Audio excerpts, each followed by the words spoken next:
Hey, everybody. Good morning, afternoon, evening, whenever you're watching this. My name is Andrew Gittner, and I teach at Golden High School. I wanted to make a video just to explain what this survey is, the one we're looking at right now, the 2021-22 Budget Simulator. This is something that the school board sent out in the community update a little while ago, and it closes on the 27th. They're also pushing it through Twitter.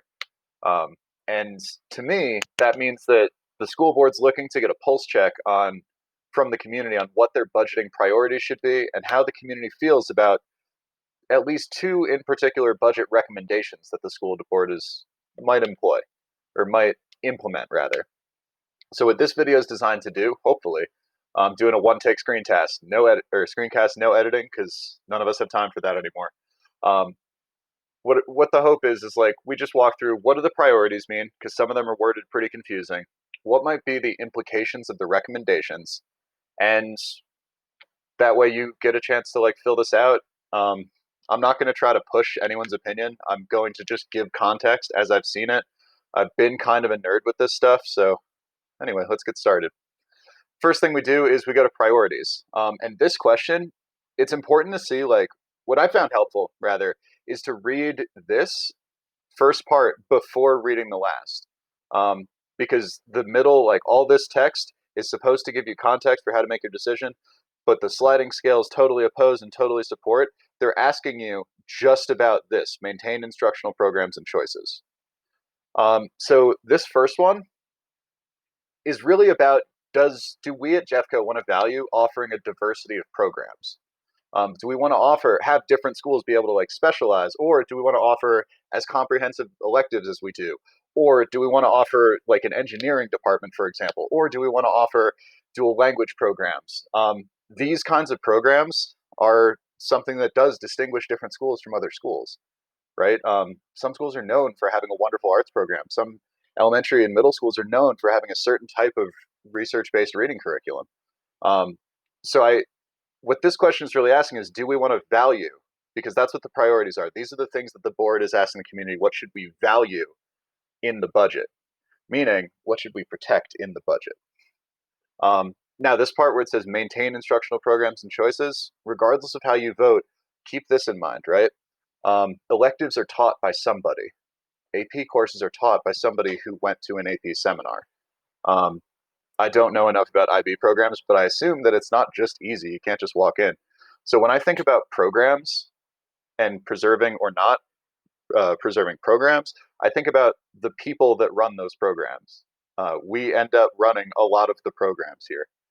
Um, Same thing with extracurricular activities. So this is talking about the district level extracurricular activities, not necessarily just the school level. Although the district does support from the general fund extracurriculars to the tune of about you know $10.2 million. Um, However, right, some of that might go to maintaining the facilities, but that doesn't mean that like saying we oppose this means that we don't value extracurriculars. It means that students might have to pay higher fees. It means that booster clubs might have to hold more fundraisers in an era where like come on, COVID's not easy to fundraise in. So this is really about the central allocations, to my reading. However, that some of the school-based budget does come from that central allocation. Oh, one thing I like about this is you can add your thoughts, and that will give them qualitative data in addition to the quantitative Likert scale that this is. Next one, maintain extra financial supports for small schools. Um, this is talking about the money it costs to like operate, clean, run, etc. a school, to just keep it open. And um, for example, like elementary schools tend to be smaller, which is good, right? It's better to have a smaller community in that sense. But if a building's taken out of service, meaning that you don't have that elementary school because you use a larger elementary school and you kind of you change the areas and move students around so that you can take a building out of service, it, it the phrase they use here is mothballs, and it saves about $3.4 per square foot. Then they have a couple averages here for us to do the math. I will say that there are fewer high schools. It is likely that this would hit elementary schools harder. Um, Because when they say small schools, they're talking about both number of students as well as which kind of corresponds to the size of the school, hopefully. Um, so they are talking about smaller buildings. It would just be easier to consolidate them. Again, not yes or no or for or against, just like that. That's kind of my reading of it. This one is near and dear to my heart and my pocketbook. I should say wallet. I don't really carry a pocketbook. It doesn't look good on me. Um, but maintain competitive compensation for district staff. This is something that really matters a lot to me. If it matters to you, cool. Um, to be fair, though, to the district, we are 72% of the district's compensation budget is licensed employees. And so if there are significant cuts that have to be made, I've been told that it would be difficult to make those without cutting compensation for licensed educators because school districts apparently have some kind of basic operational responsibilities that they're supposed to fulfill. I don't know. Make your decision there. For this part, maintain transportation options. This isn't do we cut busing totally. This is who do we provide busing for, and do kids have to walk a little farther or not to get to a bus route? Um, the transportation budget for like this cycle was 28 million, and 1.5 million were generated from student fees. This next one, student contact days. This one's a little more nuanced, right? So per CDE, we have to provide a certain amount of instructional minutes, but Jeffco budgets in terms of time a few extra days beyond that instructional minimum. We generally have a few more, and this is talking about student contact days, not like teacher work days. Okay, so if we cut a few days there, then the school district could save money. I have been told that for every 2 student contact days cut that educators do not work, it equates to about a 1% pay cut. However, I think, and I could be wrong about this, but I believe that that could be negotiated in such a way that it doesn't change steps and levels. And that would be good because steps and levels might be a lot harder to get back than increasing student contact days. This last one, maintain general fund reserves. And there's a very key word here, and that word is reserves. One of the reasons we did not get a step increase is because the district was unwilling to take money out of the reserves. They also used the CARES Act funds, or some of the CARES Act funding, to build up their reserves beyond like to be closer to the middle of what Moody's and S&P recommend that unassigned reserves be at. Then they have a graph here. I'm not going to pretend to like understand the economics of the district general fund reserves, but if you support spending down some of the reserves or oppose spending down some of the reserves out there, I see the reserves as kind of a rainy day fund. This next one, also near and dear to my heart. I think like maintain current staffing levels, and this isn't just talking about teachers. This is also talking about like mental health providers, special education providers, custodians, food and like food service employees. Like this is talking about the number of overall staff. I think that this again matters a great deal in terms of like where decisions are made. So this is pretty wide open as far as like what it means, but it means total staff. Now this brings us to like the first of the 2 recommendations, and these are far more straightforward, right?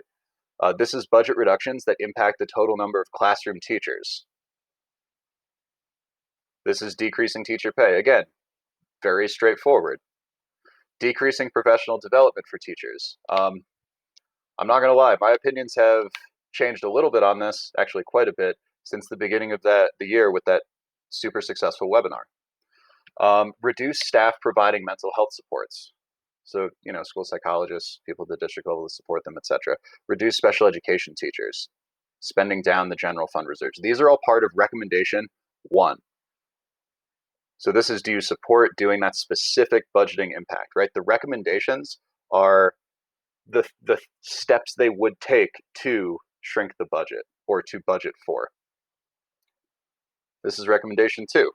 And this is looking at things like transportation, changes to programming, use of reserves, and change in the student contact days.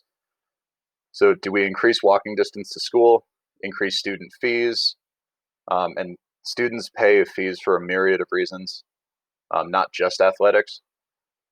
Reduce the number of electives. Again, when you read that, remember, if you're reducing the number of electives, you might be reducing the number of FTE or full-time employees needed to offer those classes. Spending down general fund reserves, shorten days or school year, which means more days out of school, and shorten to a 4-day school week. And I think that there's more.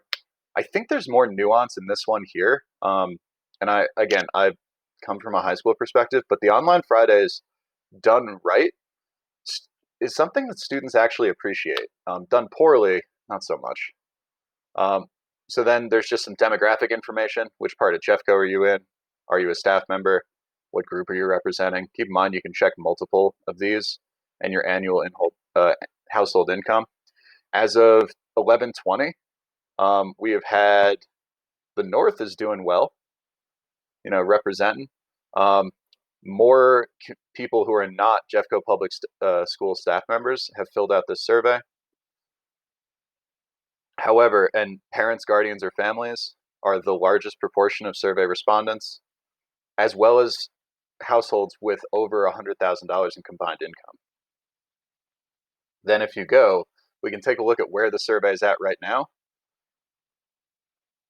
As far as priorities, there's 86% total support for maintaining competitive compensation for district staff.